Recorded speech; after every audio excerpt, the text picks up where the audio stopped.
What's going on, everyone, and welcome to the Bros Talking Soccer podcast. My name is Dave Kindle, here with my two brothers, Christian and Matt, across 3 time zones to discuss stories from around the soccer world. Christian, hello, how are you doing today?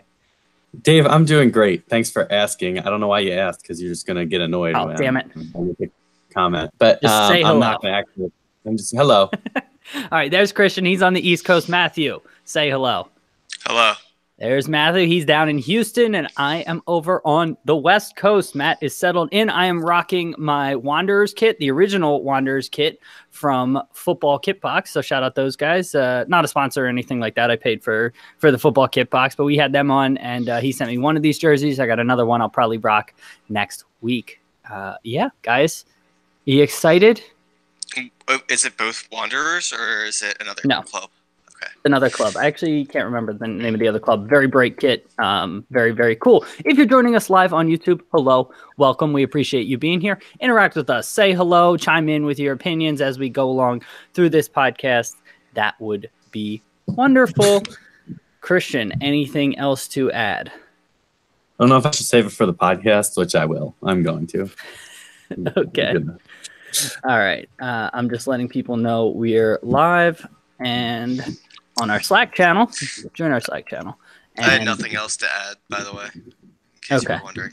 No, I was just trying to stall there while I did some stuff in the background. All right, I think we're ready to go, right, guys? Yeah, Christian's got a ball. Christian's got a ball. Okay. Big green soccer ball. Look at this guy. Let me turn my phone on Do Not Disturb. There you go. Okay, once Matt's settled, we'll get this. Shall I not be disturbed? There you go.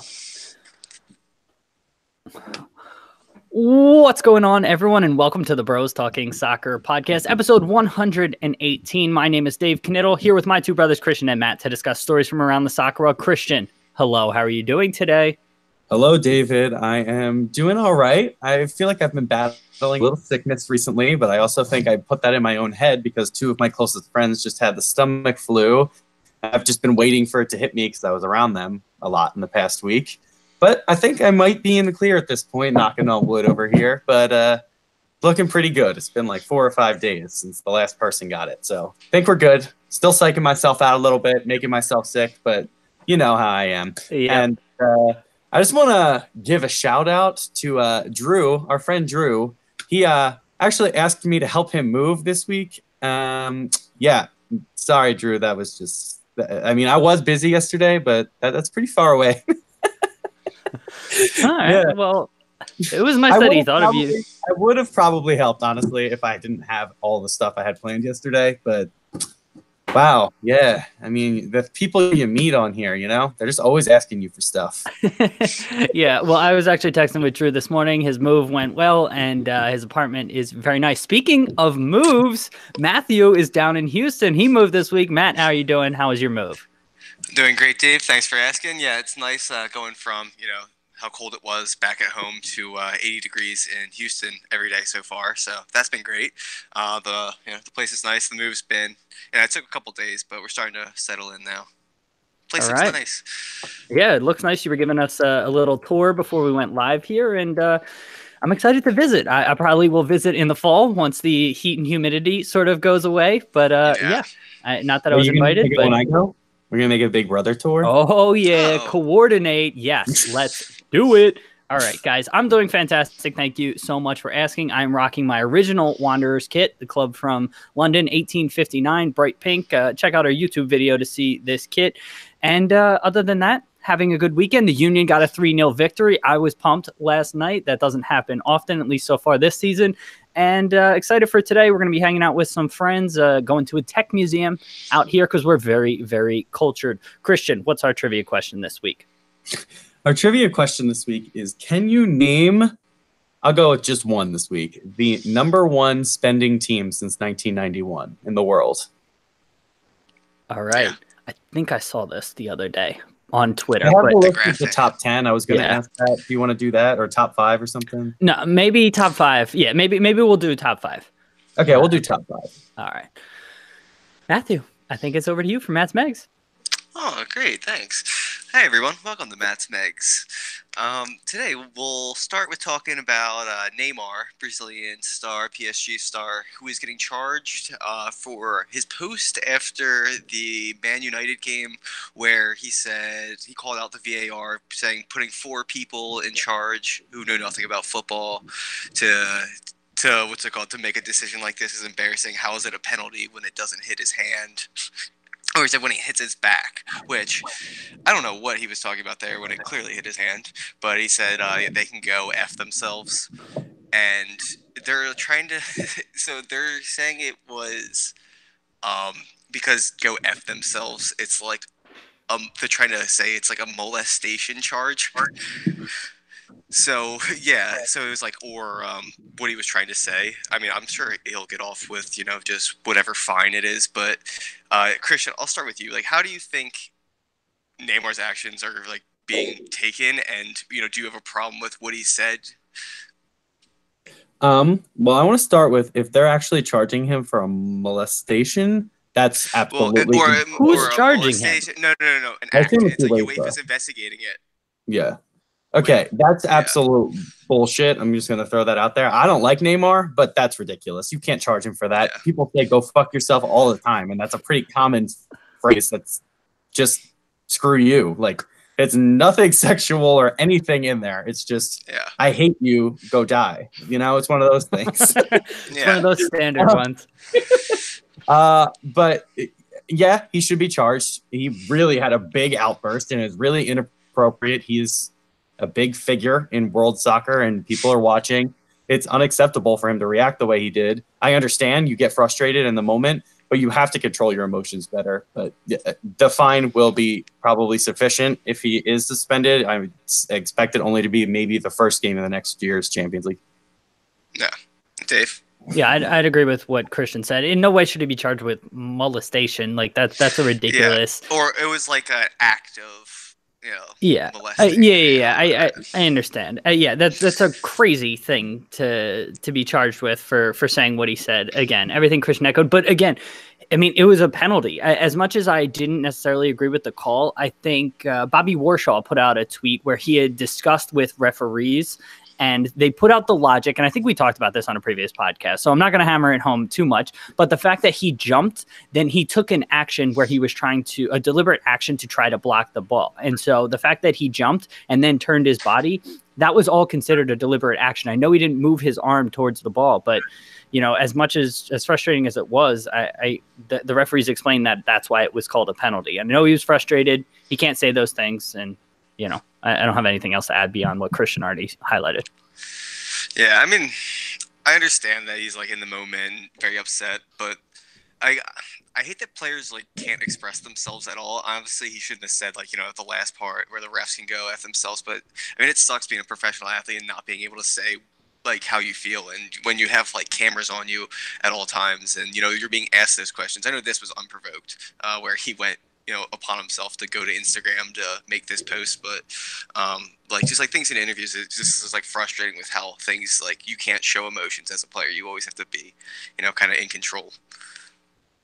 Just something I thought was pretty annoying. What do you guys think about that, Christian? Well, I have a follow-up question to this. I don't know how you guys feel, but you remember when Drogba like exploded on national TV like after that Chelsea Barcelona game in 2009 and like was just like screaming profanity into the camera? Do you remember that?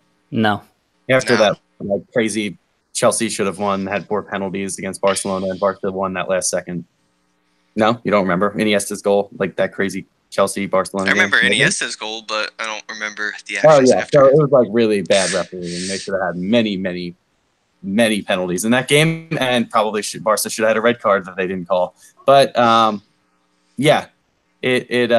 would you say that is worse than going to like Instagram and posting stuff?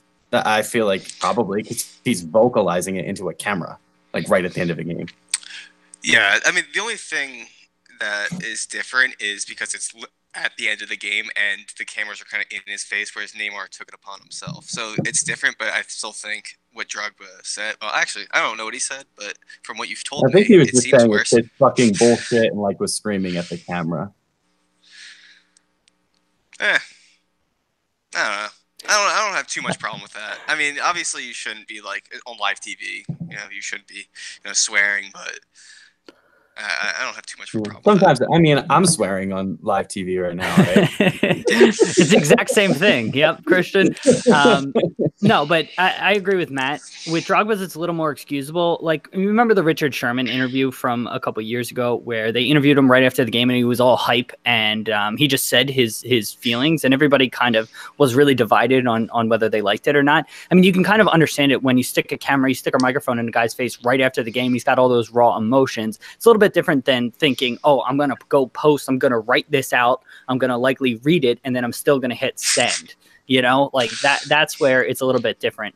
He probably reread and like edited it multiple times. Yeah, I mean, probably, to be honest. Yeah. So, or I don't know how much he tweets versus his media team tweets. I'm sure there's a trade-off there. So I don't know.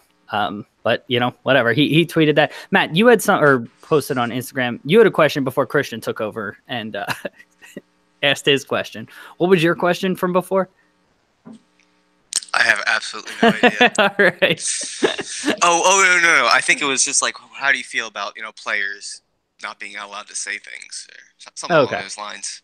I think they should express them emotionally or something. They should be able to react emotionally, but they also have to remember who they are. And like politics is kind of the same way, where you're like on camera and you really have to watch what you're saying, what you're tweeting all the time, unless apparently you're Donald Trump, at which point you can just tweet whatever you want, which is pretty. Not going to go into that, but I mean, it's funny and ridiculous at the same time, so whatever. But it's similar with a professional athlete. Everyone's watching, seeing what you're doing, and you just have to be smarter about what you're posting because people will react like however they're going to react. And it's going to be an overreaction more often than not. I agree. I do love what kind of like Barstool and specifically Pardon My Take has sort of done for the sports world, where they get guests on and they give them real answers because they don't act like true journalists and media people that are really stuffy, and they just get athletes more comfortable. And so I've always kind of liked and respected that aspect of what they do. There's a lot of other things that, people I can understand get frustrated with Barstool about, and I don't really follow too much else beyond Pardon My Take, but the Pardon My Take podcast is just so fascinating because they get athletes on there. They sort of, joke with them, get them sort of off their, not off their game, but off their media game where they're protected. And then you kind of get to see behind the scenes. And I've always really liked that about it. And so I would love to see that more from athletes. Yeah. I love what Barstool does like from that perspective. And it's like they kind of humanize these, the stars. So something, I'm very for. Samesies. Do you guys have anything else you want to add on this topic? No, I'm good.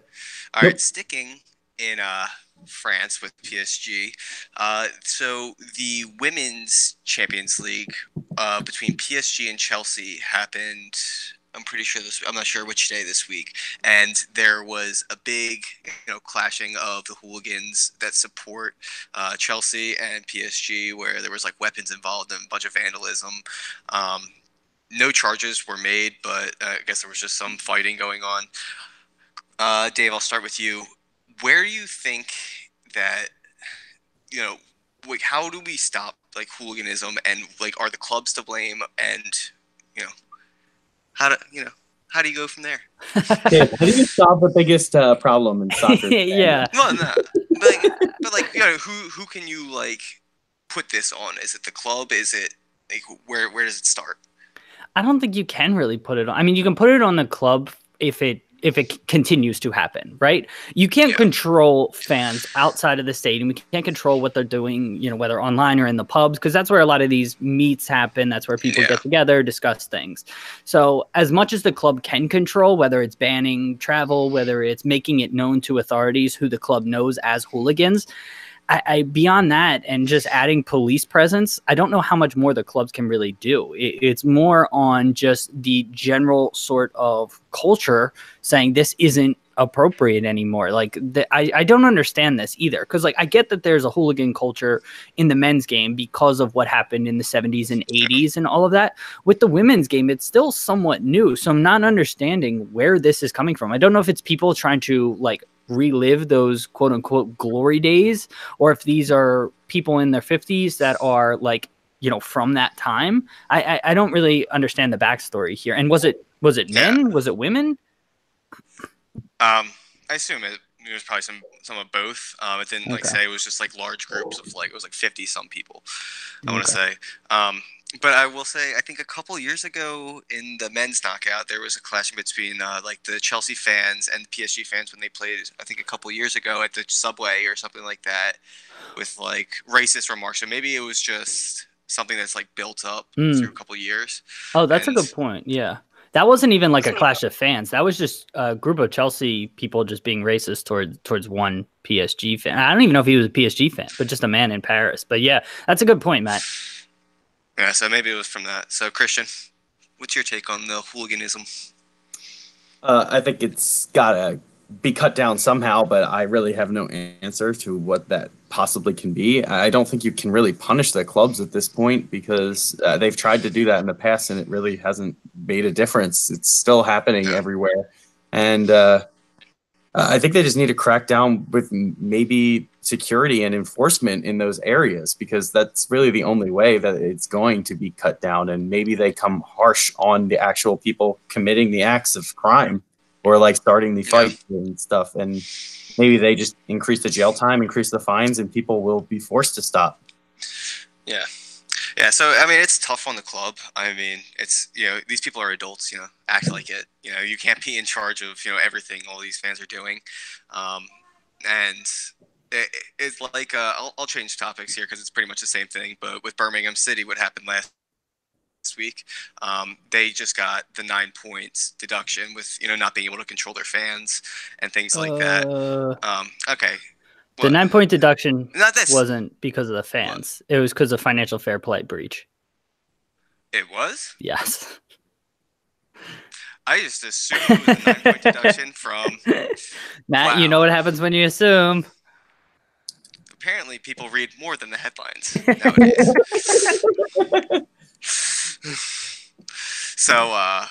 So have they still not gotten anything from the Grealish thing? To my knowledge, no. Christian, do you know? I don't think so. Holy crap, they're going to be in the hole a lot if they just lost 9 points and they still haven't had any sanctions from there. So what do you think would be a fair kind of punishment for the Grealish thing at this point? Christian. So I think that they have to take a point deduction. I think that's the best way to. I mean, this is different than hooliganism. This is someone actually attacking a player on the field, and this is like a one-off person. But you can't encourage it to keep happening. And I think the best way to hurt like the fans from doing that is to see your team in trouble and probably going to get relegated because of the action of a fan. And this will deter people. I think they should get at least a probably 3 to 6 point deduction and a heavy fine. Yeah.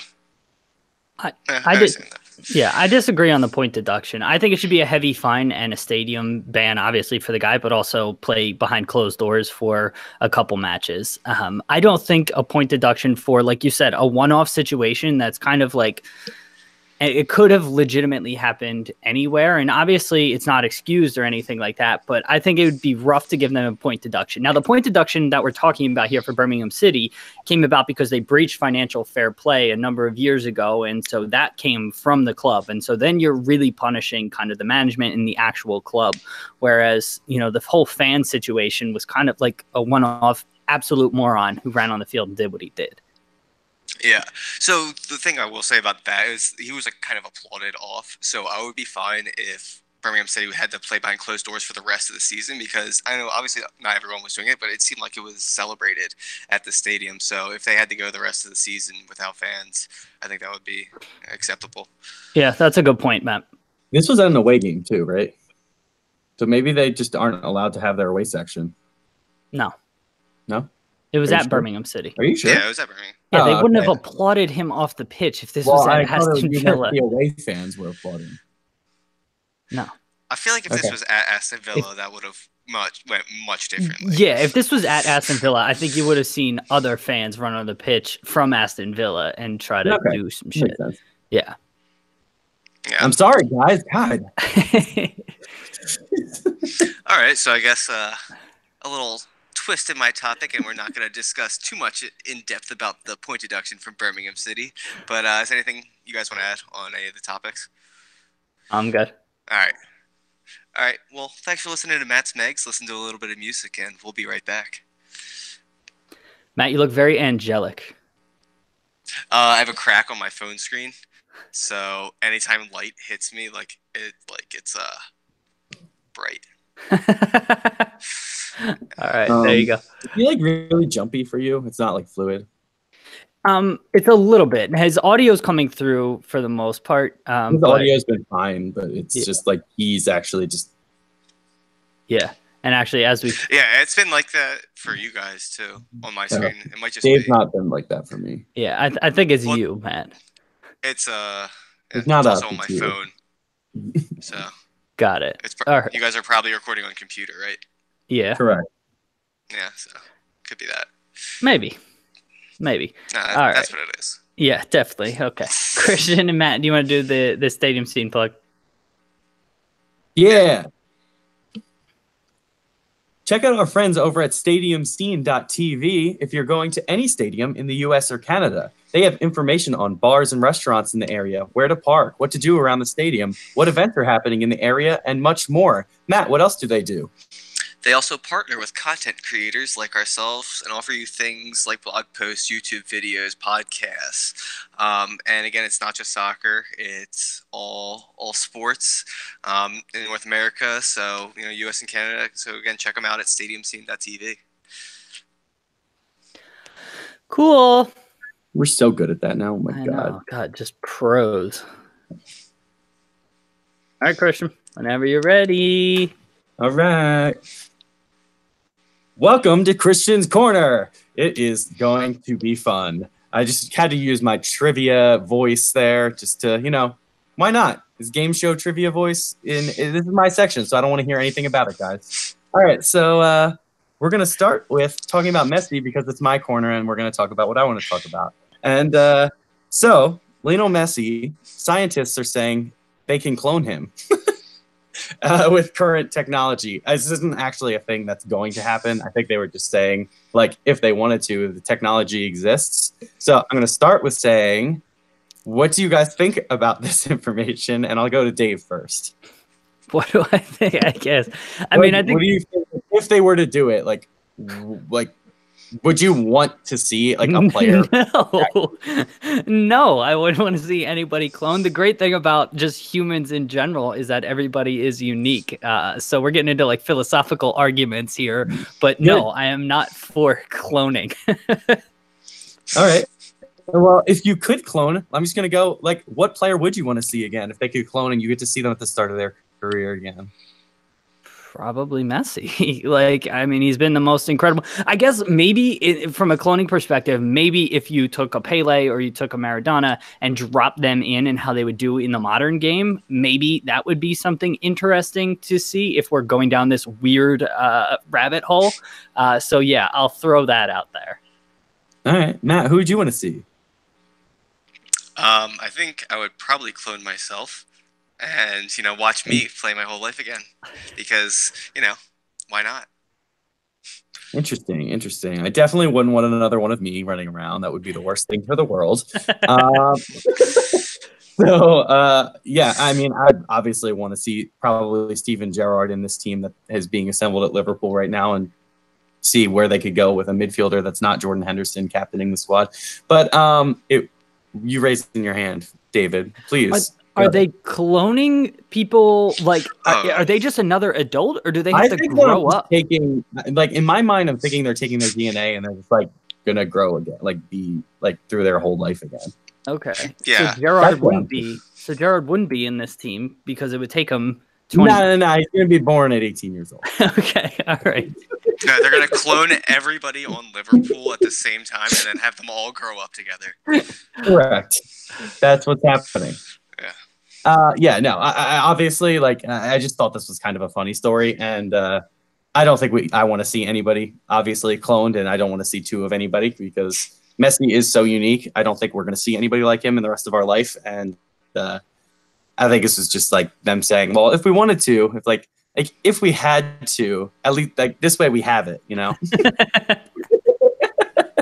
All right. So unless you guys have something else, we can move on to our next topic here.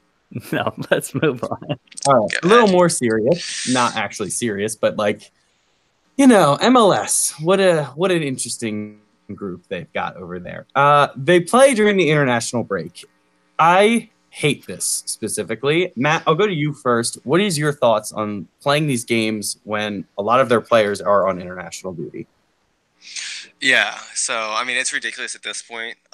You know, years ago when maybe the MLS wasn't as good and not many people were going on international breaks, it made sense. But the fact that so many players and so many important players for teams are gone during the actual season is ridiculous. Yeah, well, like yesterday, the Union had like 16 players on the match day roster, so things like that can't happen. Yeah. I absolutely agree. 16 players on a roster. Not even being able to fill a full 7 players on your bench is unacceptable, in my opinion. Dave, what do you think?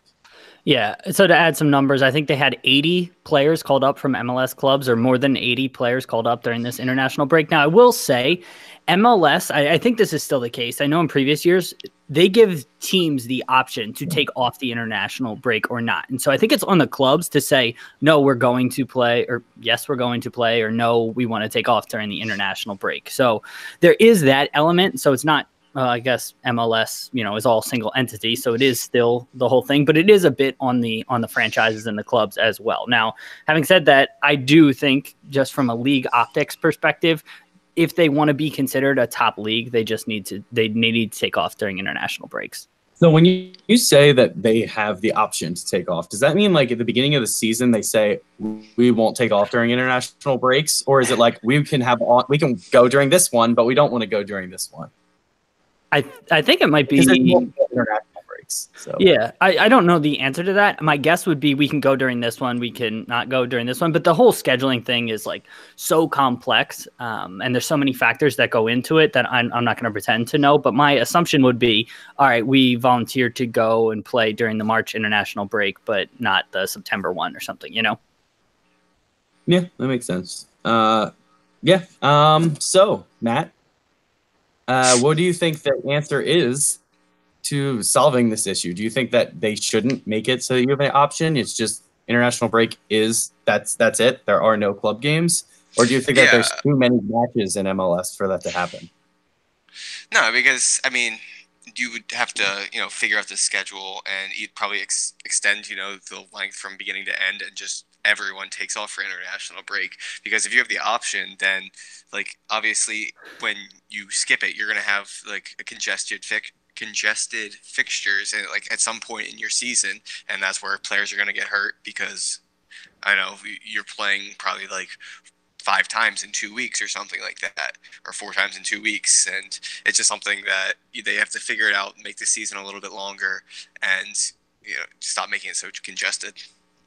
Well, I mean, other European leagues are playing 5 games in 2 weeks. So like, other leagues but that's where they get hurt, and like nobody wants to see that. But I'm just saying, like, if you skip that, you're playing that, and not everyone else is. Because if you have the choice, then like it happened. What was it last year? DC United had at one point like 7 games less played than other teams, or like something like that. That was because of their stadium situation. Yeah, but still, it's just like scheduling in general in MLS is just ridiculous. Yeah, it is. And on your point there about European teams and being able to compensate with, having a ton of matches, Ernst Tanner, the Union GM, came out and said, like, when he was at, I think it was Salzburg, they had a roster of like 24 people and they were fine, playing the whole season with that roster. That's sort of not telling the whole story, because MLS rosters, though they are 30 players, they're not all the same quality. Like European rosters there's so much more depth there. And then you also have the academy kids that can be called up, and the whole contract situation is a little bit different. So I don't think it's a straight comparison of having, all right, MLS roster sizes are just the same as European roster sizes, so we can play the same amount of games in the same amount of time. Just the reality is the depth isn't there. And some of the players that are on your MLS roster, honestly, probably aren't of the quality to play in MLS. And this is where I think that, like, we need to be able to mimic what Europe does in the contracts, especially with the youth. I think that they should have been able to bring 2 younger guys in at least to be on the bench.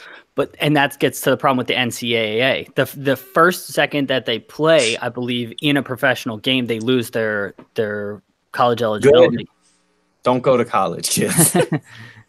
No, but I mean, it's not a simple answer. You know, that's the issue here. Yeah, but can't we call it like? And also, Bethlehem Steel is affiliated. They should be able to bring in 2 people from there. I hate there are emergency call-ups from the Steel that they can have, but the problem is the Steel has a roster of, I want to say 12 to 13 players, and then they have the rest of the roster supplemented with academy kids. And I don't know about injuries and whatnot. And the Steel has a game today, so I don't know if they couldn't call up Steel players. And the other issue is the union had a bunch of international players, and I don't think from a roster rules perspective they had enough room to call up any more players. So. Okay, I think they have to do something about it, and maybe the answer is the NCAA needs to loosen up that rule if you play. But I don't think that they should. I think that these kids should just, if you're going to be a professional now, because that's the way that it's done in other places, and that's where you start to really build yourself as a player. Yeah, but these kids are 16 or 17, and they may not. Matt, go ahead. Sorry, I've been dominating this conversation. Yeah. So I wouldn't say replicate what Europe's doing. I would say replicate what the NBA and MLB and things like that are doing with the farm systems and having the Bethlehem Steel, where you have swing players, and when the main club, whatever the club in the top league needs those players, they get called up regardless if they have a game or not. Like the MLS should be the priority for those teams. If we're kind of the parent club, I know the Bethlehem Steel, it's not like exactly the same, but I think for it to be like better with the full rosters, I think there should be like a reserve team like many European clubs have, or minor league teams where the parent club is the most important one, and it's not like you're taking away from that season. It's like everyone wants like the players, the best team to be the best, and that should be like the main focus. And I think What are you gonna say? I think that is the focus. That is the focus, but that doesn't change the fact that there's just there's like legit not enough players across 2 teams for the union. Like, I don't know who they would have called up right now. This conversation has morphed into a union discussion, so we don't need to go down this rabbit hole too much. But I think the MLS is trying to mimic what NBA and what MLB does. They're still trying to figure out how to make all of that happen, though. True. I was trying to think of the original topic and how we got here. Yeah, international break. Okay. So I guess I'll just ask one more question on this. Maybe I won't, because it just completely left my brain. I really don't know. All right. So unless you guys have something else to add, I think I might just wrap up. I had another topic, but I don't think we really need to discuss it today. You want to do it? Well, I just want to say fine. I'll just ask. Okay. So, very quickly, what do you guys have for your most overrated player and most underrated players of the last decade? Matthew, go ahead. Alejandro Bedoya, most overrated player in the history of soccer. That's the only one I wanted to say. Underrated. I don't know. Me. No, I'm kidding. I would say, I don't know about underrated. Raheem Sterling, probably, just to get Christian mad. All right, Dave, please say something else. Yeah. Well, so you send this 15 minutes before we record, so I didn't have a ton of time to. Yeah, so I didn't have a lot of time to think about it. So I for underrated, I picked Cesar Azpilicueta. He went through a period where he played like 75 straight matches, and like nobody talked about it. And like, it was like an incredible streak for an outfield player, and he's just so solid. And I feel like he doesn't really get a lot of. So I think he got like respect from like the PFA. He's in a couple PFA like Team of the Years, but then like nobody in the media. Exactly. So like I didn't even know the streak was going on. I think I brought it up on a podcast because it ended, and then somebody wrote an article, and I was like, wait, what? I didn't even know this was happening. And so I don't know. I think we're pretty big soccer fans, and the fact that we didn't even know about it was pretty incredible. So I wanted to shout him out. Overrated, I'll say Balotelli, and it's more just from the standpoint of just like what he could have been. And just sort of wasted talent. And so, again, given very limited time to prepare, I'll say that. And Bedoya is ridiculous, Matt. It's just you don't understand and appreciate him. So, okay, Bedoya is not the most overrated player, obviously, of the last decade because no one rates him at all. So he can't possibly be overrated. I would say the most underrated player, and I hate to say it because I know Dave's going to agree, but I think it's Olivier Giroud. I think he has to be the most underrated player God, I in the can't world. believe I forgot about him. He is the linchpin for so many of his teams that he plays on, and he gets absolutely no credit. I would have to give Dirk Kuyt obviously a shout out as well for the last 10 years because I love him. He's just amazing. But the most overrated player is just – this is a really tough one. And I want to say somebody that I know isn't going to go over. I'm going to say Wayne Rooney was the most overrated player that I've seen in the last decade. I think he was a good player, but I do not think for what people think that he is makes sense. England's all-time record goal scorer, Manchester United's all-time record goal scorer. I understand. He's a fraud. He was also there the longest of all those people, and like he is a good player, but I don't think he was like that world-class, brilliant, like next-level striker that people sometimes thought that he was. You cannot live up to your potential and still not be overrated. That's all I'll say. I think he was overrated because people thought he was that, though. Like, he's overrated. I'm not saying he was bad. Like, you're saying Balotelli's overrated, but he is not bad, obviously. And I know I'm not comparing the two. Obviously, Rooney was better. Let's not jump into that. But I just still think he was not that. Interesting. Okay. I'll just leave. Maybe Raheem Sterling's the most overrated. Who knows? So that'll wrap up my that's section. not going to age well, considering he just scored a hat-trick and he's lighting the world on fire right now. I want to light him on fire. All right, so we're going to wrap up Christian's Corner here. And unless you guys have something else to add. No? Yeah. Nah. We're just going to leave it at that. Yeah. Okay, good. All right, so listen to some music, and we're back with Dave's Dives right after this. Rabbit hole. Yeah. All right. I just don't even know how to respond to you sometimes, Christian.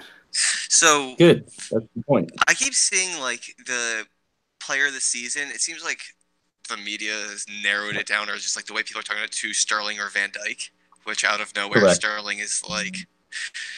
And I'm seeing like a lot of love for Sterling, and I'm like, that's surprising.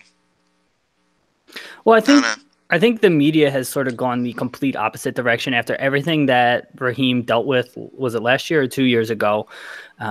Just the sort of like tide from everybody switched and was just like, he's being unfairly treated. And so now people are going the other way. And granted to him, I mean, he's done everything right. Like, he's given to charities, he's playing well on the pitch, and he's trying to take care of his family and all of that. And so he's gone about all of this the right way. And I think he's getting the respect that he deserves. And I mean, he's been incredibly important for City and for England. So I think it probably is between those two. Yeah. It's close. I don't know, like Bernardo, and he was I think so Bernardo good. Silva is so good. Oh my god. Yeah, he is. Yeah. We'll figure it out. I think Van Dijk still should win, though.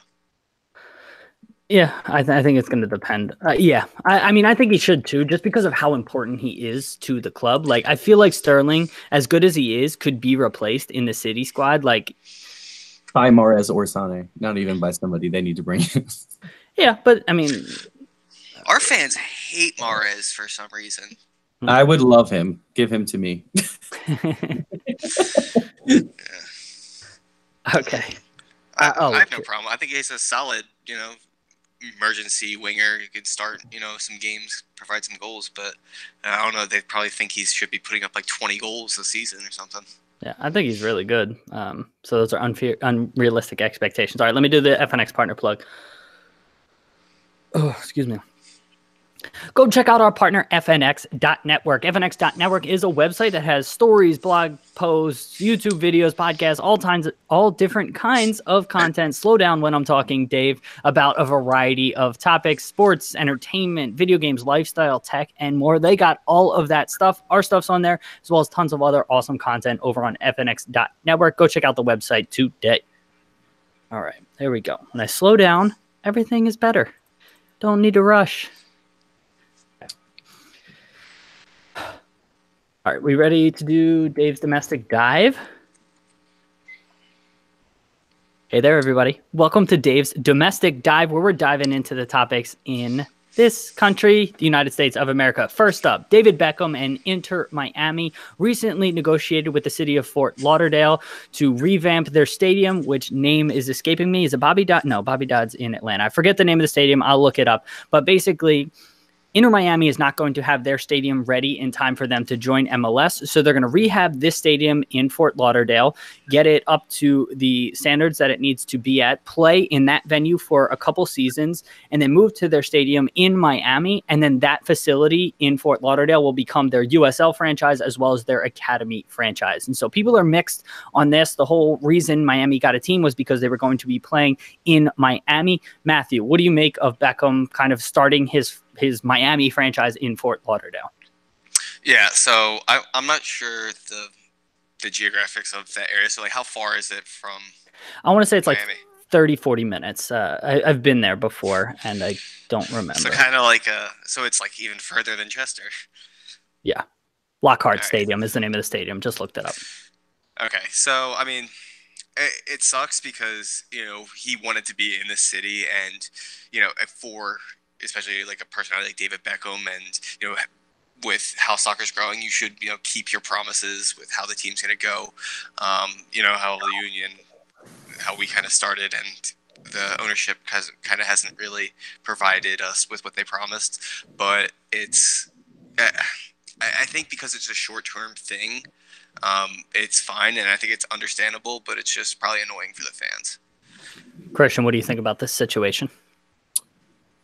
I think that the stadium, you should be closer to the city, and I agree with Matt that it's tough. Like we've experienced it as Union fans that when it's not like part of, it doesn't really feel part of the city. It almost feels like its own thing off to the side, which unfortunately that's how soccer feels in the country at times compared to the other four sports. So, just metaphors for life. That's why they're putting these soccer stadiums so far away from the cities. I think it's fine. Like, it's not the worst thing in the world. People will still go. It's going to be good. But they have to really build a soccer culture around that area then. They have to do what the union obviously didn't and put bars and, like, make it, like, almost like a homey, like, this is where the passionate fans go. This is where people can come, hang out, watch. They can go tailgate and then go to a bar, even if they don't have tickets to the game. They just need to make it feel like one big, like, family, which I don't think that other teams have done a good job of, even if it's not in the city. Yeah, that's a really good point. Now, Fort Lauderdale is not like the, all due respect to Chester, the wasteland and like barren wasteland that is Chester and where the Union put their stadium. There are things to do in Fort Lauderdale. So from that perspective, I think what this is making the best of a shitty situation, right? And so I think it's almost good that they're starting in Fort Lauderdale because when you're a new franchise, a new club or whatnot, you have all of this positive momentum from your fans and they're willing to drive and they're willing to travel and all of that. We saw that with the Union. The first couple seasons had good attendance. And then as they've sort of tailed off, the attendance numbers are dwindling and all of that. And so you can sort of capitalize on that fan fervor, get them to drive a little bit for Fort Lauderdale, and then almost re-energize them when you launch another stadium in your city 2 years later. So again, obviously it'd be awesome if they were in downtown Miami to start and they're sort of launching with all of this energy. But this is this could be actually a good thing because, they launch with all that energy and then they almost relaunch again 2 years later. They have this brand new facility that's going to be amazing for their USL club and for their academy and whatnot. And again, I really like what they've done just from the perspective of making the best of a bad situation. Matt, anything else you want to add here? No, I think you pretty much got everything. Boom. Christian. Great job, Dave. Oh, thanks, guys. I just really appreciate that. All right, next up, we're talking FIFA solidarity payments. So, Clint Dempsey, Michael Bradley, and DeAndre Yedlin's youth clubs filed a case with the Court of Arbitration for Sport and/or FIFA. No, I think it was FIFA first. It might go to the Court of Arbitration for Sport after that. But they filed a case with FIFA's discretionary, I can't remember the exact name of it, but they're committee that sort of resolves these things. And basically, FIFA ruled that Clint Dempsey and Michael Bradley's youth clubs could not, weren't entitled to solidarity payments. And DeAndre Yedlin's case was sort of recused. And so FIFA decided that they couldn't rule on it because they had people too close to the case. And so for those who may not know, solidarity payments are payments made when a transfer happens for a player to that player's youth clubs. And everywhere else basically in the world participates in this system. US does not. I'm not going to get too far into the weeds on solidarity payments, but that's just a quick overview. If you listen to the podcast, I've talked about it many, many times. So what was really weird about this situation is that they ruled on Michael Bradley and Clint Dempsey. They didn't rule on DeAndre Yedlin. And then on top of it, Clint Dempsey and Michael Bradley, they basically said, no, you're not entitled to solidarity payments, but they didn't give reasons, and you need to pay FIFA. I think it was something like $10,000 for one of the cases and $8,000 for another one of the cases to get the reasons why, which is really, really weird. So, Christian, what do you think about FIFA making this ruling, and then also almost not extortion, but the fact that they charge people money to get clarity on the rulings? Oh my God, FIFA is just the worst. Are you kidding me? I understand that they're a business, but come on. Well, they're not a business. They are a business, David. Yeah, but they're not. Like their charter says they're a nonprofit. But they're not though. I mean, they're nonprofit as an organization because they give all the money to their high-end employees and don't tell anybody about it. Totally. But it's just ridiculous. First of all, from Bradley and Dempsey's perspective, if I'm them, I'm just giving them money. Like I don't care. Like that's I feel not like how it works. I would like. Yeah, but that's setting a weird precedent. That's setting a weird precedent. I don't think players should have to. They don't have to, but I'm just saying, like, what? Why would that be? No, I'm saying, like, why would that be weird? Like, people that go to the NBA or NFL go back to their high schools and, like, will donate things. Yeah. No, it's fine to go back and donate things. It's not, I don't think it would be fine that when they make the move for the player to pay it out of his own pocket or, no, that's not what I'm expect it. Saying in their perspective, he's saying they should voluntarily donations and like voluntarily do it. It shouldn't be a requirement. Fair enough. But I think it's ridiculous from FIFA's perspective to withhold information for cash. It's almost like they're doing bribes again. Yeah, it just looks really shady from their perspective. They really should, like, when they say, like, no, tell them why no. It's ridiculous you need an additional payment to actually find out reasons why. Unless they don't actually have reasons, you're paying them to have investigators look for more reasons. Matthew, what do you think about FIFA and this whole situation?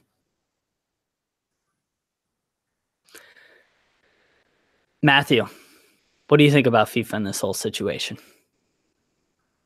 Hey, Matt, what do you think?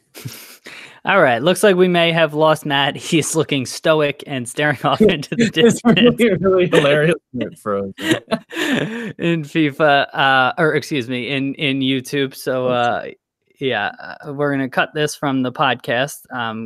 I guess Christian maybe hopefully is texting Matthew. I'm not, but my computer's about to die. Okay. God, we're losing.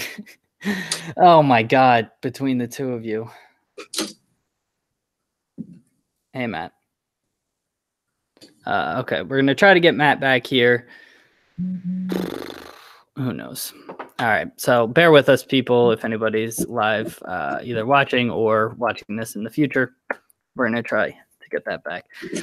All right. Once Christian gets settled, I guess I'll give my thoughts and we'll try to push through. You can go. Well, no, you're going to be banging around and doing stuff. No, I'm and done. Also, okay, well, why are you not in front of the camera? I'm just over here now. Okay, well, I'd like to talk to somebody, and so I'm not just talking to myself like I am 90% of the day. Okay. Are you going to sit down? All right, there we go. Matt is officially gone now. All right, so we've lost Matt here. Hopefully we'll get him back, but I'm in complete agreement with you, Christian. The fact that FIFA is holding these results almost hostage and not giving out the reasons why makes absolutely no sense. And so it's ridiculous to me. The other weird thing about this situation is that I think it was Michael Bradley's club actually successfully claimed a solidarity payment when MLS wasn't involved. And so when Michael Bradley transferred from Heerenveen to Mönchengladbach, they received a solidarity payment. And so the issue here is when MLS and US Soccer gets involved. And so this whole situation needs to be figured out. The future is solidarity payments to have soccer be successful in this country. Training compensation solidarity payments are 100% necessary. That's where I stand on all of this. And, FIFA extorting and holding that money or holding those results until they're paid is absolutely insane. Matthew, welcome back. My phone overheated, so I had to let it cool down for a minute. And I like how I left and came back, and Dave basically was saying just the same solidarity, monologue as when I left.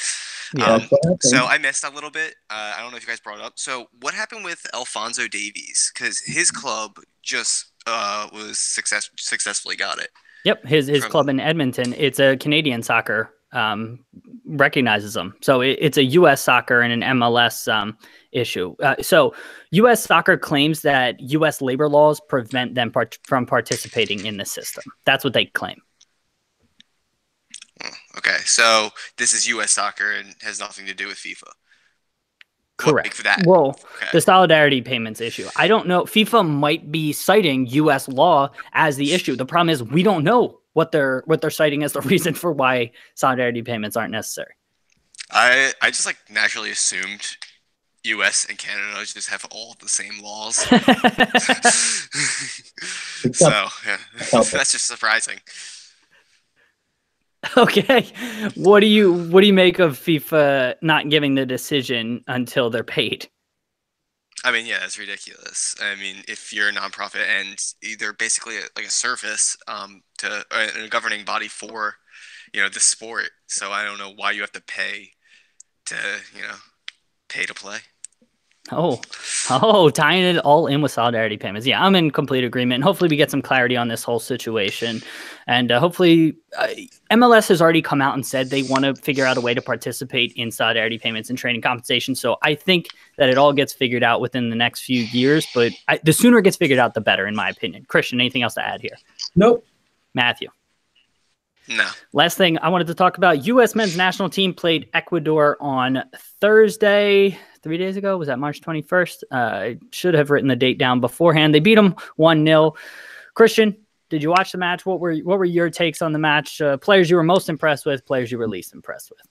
I did watch the match. I was not completely entranced by the way that we played, but I thought it was pretty solid. It wasn't too we didn't really give up many opportunities for them to attack us. And that was at least one positive to take from the game. I thought Will Trapp was actually the most impressive player on the field for me. I thought he really played that holding mid position very well. Played a few balls forward over the top, something Jordan Henderson should probably watch, which would be nice. But Will Trapp played that position very, very well, was cutting the lines between the midfield and the attack, and really just kept the ball moving at all times. Got it, passed it off, and he was the most impressive player.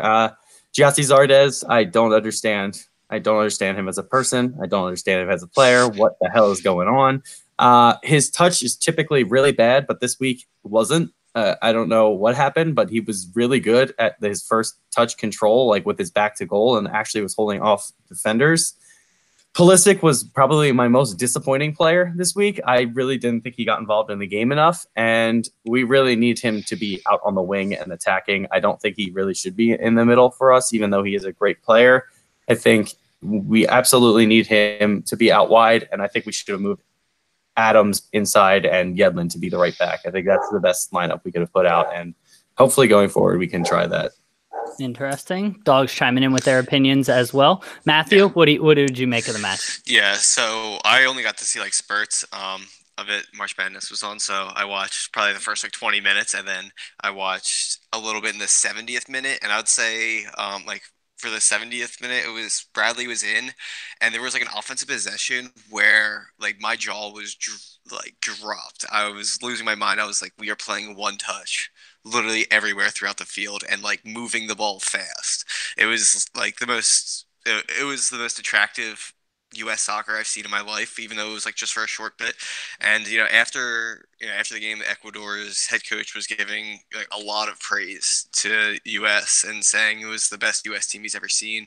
I mean, in the start of the game, I didn't see that, but when I saw like that little part in the second half, I was very impressed as well. Yeah, there was another sequence in the first half with McKennie, Pulisic, and Paul Arriola almost got a goal that was really, really impressive too. Similar one-touch, quick interchange passing. And so, again, yeah, I was impressed too, Matt, with some periods of play from the U.S. team. Ecuador was very bunkered in, and the U.S., on a couple instances, was able to break them down with quick passing. Now, for the majority of the game, they weren't great.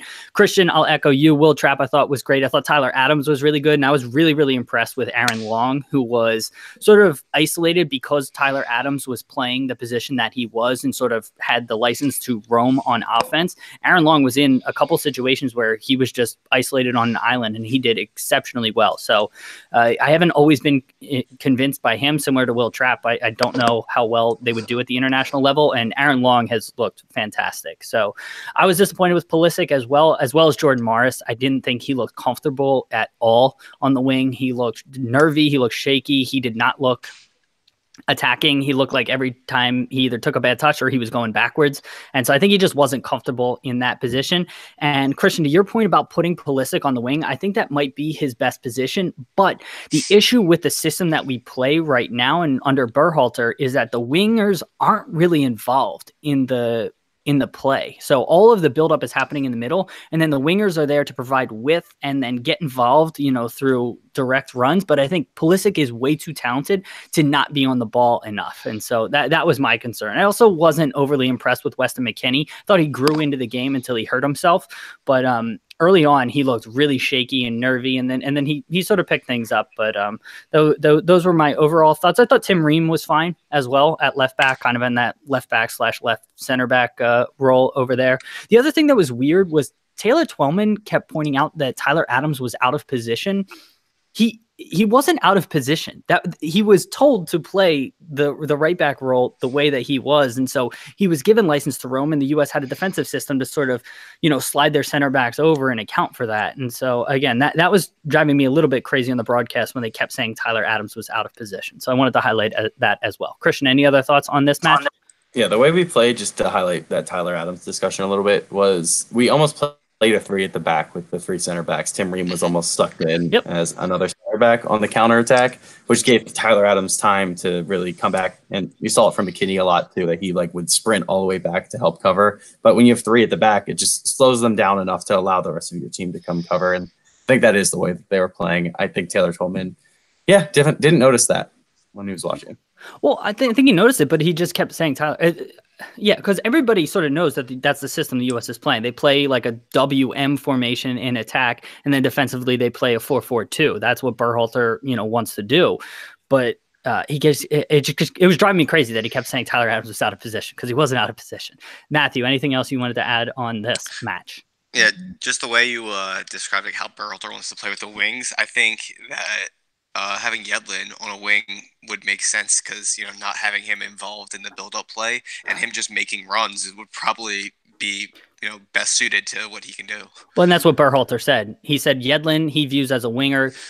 Tyler Adams he views as the right back because of how important that right back role is in his system. Also, I saw on Twitter somewhere, I wish I could give the person credit, so my apologies. Tyler Adams had the most touches of any U.S. player in like years. Though, he had some ridiculous amount of touches. So he is one of our best players. And so to get him on the ball that much, really shows that he can be effective from that position. So again, I'm really intrigued by this formation and what it, could potentially do with this player pool.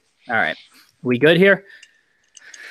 All right, not last topic. That was it for Dave's Domestic Dive. I hope you enjoyed yourself. I had a great time, and I know my brothers did as well. Go check out the Soccer Tavern. It's a YouTube channel making videos about the history, culture, and philosophy of the beautiful game. We have it linked, so go check that out. Question time, listener questions. First question is from @UnderdogSP.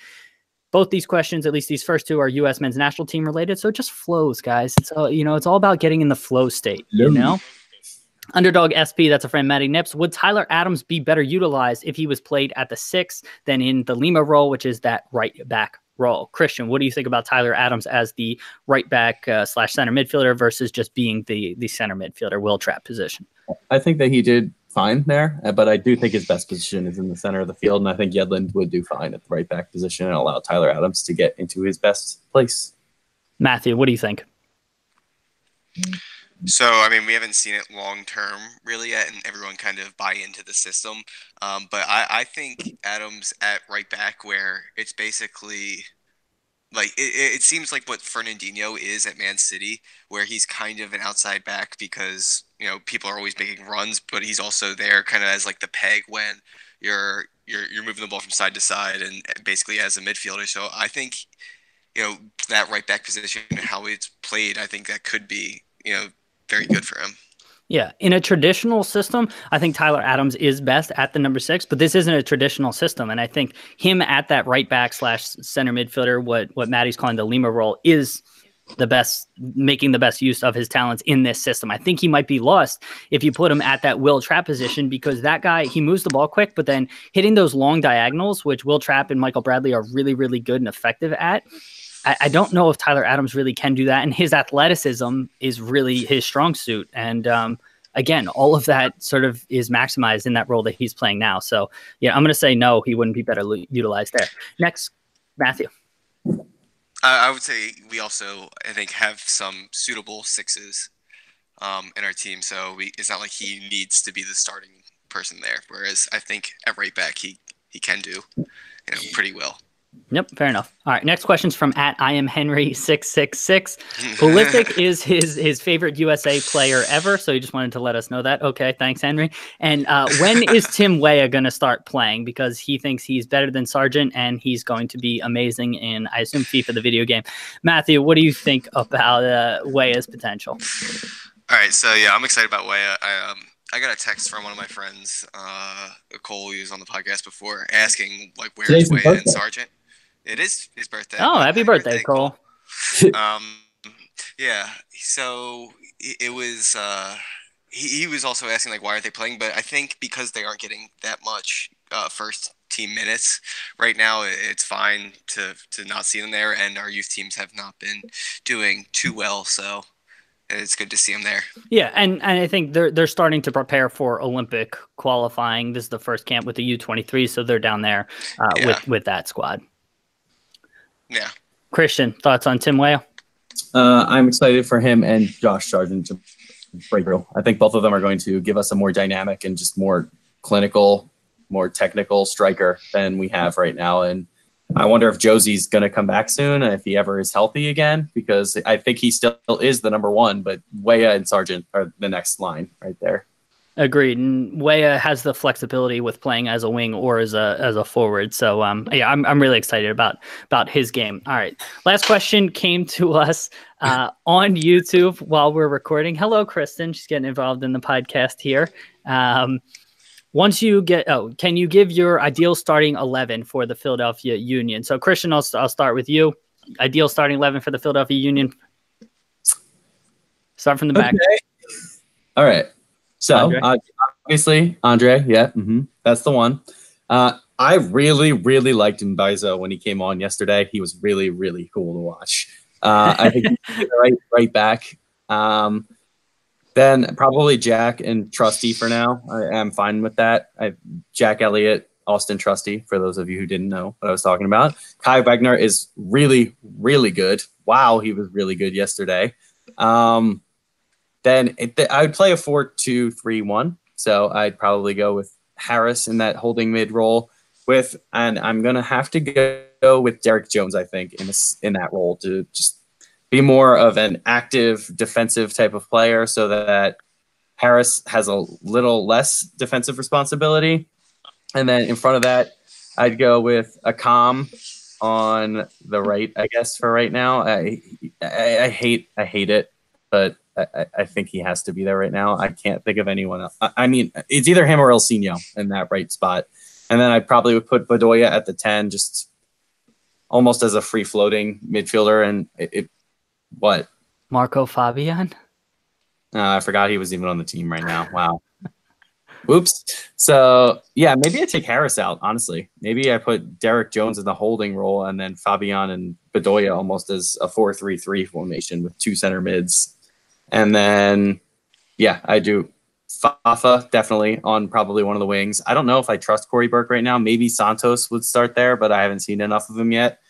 And I don't want to put a com in there, so I'm going to stick with El Sino, actually.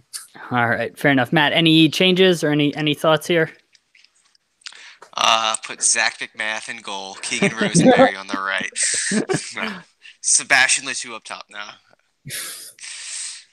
No. I cannot. Okay, all right. I cannot provide here. Yeah, fair enough. I'm in agreement with most of what Christian said. I think Mbaizo as the right back, I'm really interested. I mean, going forward, he was fantastic. I don't know about his defensive game and where he might have liabilities there, but I would like to see him at right back. The other change, so I'll stick. The Union seemed to be committed with playing the 4-4-2 diamond shape in the middle, so trying to make that work. I would like to see Derek Jones as the 6. Bedoya as the right-sided diamond, and then Montero, the new guy that they signed, as the left-sided piece of the midfield, and then Fabian as the center, piece.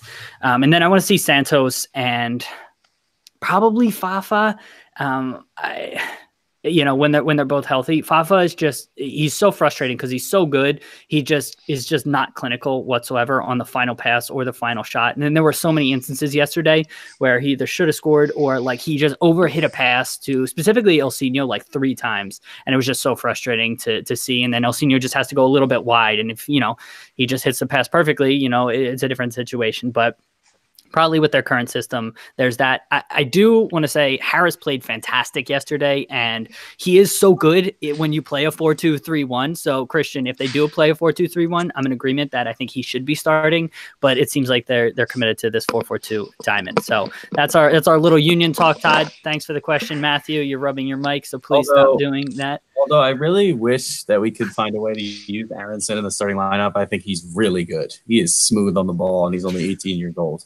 Yeah, so I think if you went with a 4-2-2-2 formation and you had maybe Jones and Bedoya as the back 2 guys, and then Fabian and Aronson as the top 2 attacking midfielders, and then you had, again, Santos and Fafa probably, or Burke and Santos, or some combination of those. It might work, but I'm in agreement. I've been very impressed with Aronson. Christian, you want to recap our trivia question? I would love to. Who are the top 5 spenders in world soccer in the last 5 years? No. Since 91. That's just not right. Since 1991, correct. Okay. I have guesses. Matt, you want me to go first, or you want to go first? Yeah, you go. All right. I think City is 1. I want to say Chelsea is 2. Real Madrid was 3. Maybe Barca 4 and United 5. Okay. Matt? Okay. I'm going to say, City was definitely 1. 2, I'm going to say Madrid. 3, Chelsea. 4, Barca. 5, PSG. Oh, PSG. All right. Well, Dave, you got the 5 teams. Not in the right order. Boom! Matt got 4 of them. So here they come. It is Manchester City has spent $1.346 billion, and they are number 1. Chelsea have spent $1.103 billion. Got the first Manchester two right. United is third with $1.008 billion. Real Madrid have spent $990 million, and Barcelona have spent $926 million. All right, good trivia. Matt, so I'm really surprised PSG. They were probably 6th then, right? They were. They have to be up there, yeah. Yeah, the next one actually surprisingly was Inter Milan. Yeah, I knew they were high. So this, Christian, I'm not sure if you took this from there. If not, there was a graphic we retweeted from Bros Talking Soccer, but there was this really cool graphic from 1991 of like That's what I watched. Yeah, it was really cool, but it showed you like who was the highest spending teams. I don't know if you can see that on YouTube, but Christian just held it up. But it was a really cool graphic, and you just saw, teams that were highest spending, like they came and went. All right, whatever. I'm going off on a tangent. Everyone knows is Inter, AC Milan, Juventus, Liverpool were the next teams in the All top right, 10. there you go. So people, hopefully you enjoyed yourselves. We had a fantastic time. If you liked what you heard here, please consider leaving us a review on whatever podcasting platform you listen to us on. iTunes reviews help the most, so please consider doing that. Christian, can you tell people about our Slack channel? I would love to. So join us over at Slack. Interact with our listeners, other soccer fans, and us as we discuss multiple different soccer topics. So we have different channels for all the top 5 European leagues, MLS, international soccer, transfer rumors, all that good stuff. So if you want to join, email us at brostalkingsoccer@gmail.com or tweet at us at VTSoccerPod. Absolutely. Matt, what's our website? brostalkingsoccer.com. Usually I say the Twitter, but Christian took it from me. Yeah, he did. You can look. What can you do on our website? Follow us at BT Soccer Pod. You can find out about us, find past episodes. You can go to our Amazon store link, where it's no extra charge to you, but each time you use it, we get a small percentage. Helps monetize the show. Now that I'm saying that, I should definitely tell Audrey to use our store link. Yes. Since we are buying a lot of things from Amazon right now. Yes. Help support the show. Help support us. Yeah. All that good stuff is on our website. All right, so go check it out again. That's on brostalkingsoccer.com. You can check out our YouTube videos, both on the podcast. We're doing some MLS videos, quick kick picks. We preview the weekend's MLS matches and just have a good time. I dress up in a suit, see me look all fancy and all of that. Christian, thanks for being here and talking with me this week. Well, you don't even tell them about my big puffy coat that I wear during. Yeah, Christian wears a big puffy coat, so you get to see him sweating his ass off and trying to look comfortable throughout it. Now it's starting to get cold in the basement again. Now that the warmer weather is starting to come in, so it's nice. Yeah. So Dave, thank you for having me. It's been a blast. It has been a blast, Matt. Thank you for joining us all the way from Houston. Thank you for having me, David. All right, listeners, most importantly, thank you for joining us here. We really appreciate you giving us a listen, and we will be back. We have an interview this week with Rob Simmons, who's a photographer and writer for Philly Soccer Page, so look for that. We're going to be recording on Monday, March 25th, and then the podcast will obviously be out every Thursday, which you already know. Everybody, thanks. Have a great week, and we'll talk to you soon. See ya. Okay, I don't know why it got weird at the end there. People that have joined us live, I'm getting an echo. Or is that just somebody talking? Oh, sorry. That was me. My headphone. Okay. No, it was Christian talking. We have a similar sounding voice, so I couldn't tell if it was him or me. People that have joined us live on YouTube, thank you. We appreciate you being here. And yeah, go check out our stuff. Search Bros Talking Soccer, iTunes, wherever you listen to podcasts, and you'll get a cut down, edited version of all of this. Yeah. So there's that. Thanks, everybody. Guys, anything else you want to add to the YouTube viewers? Bye.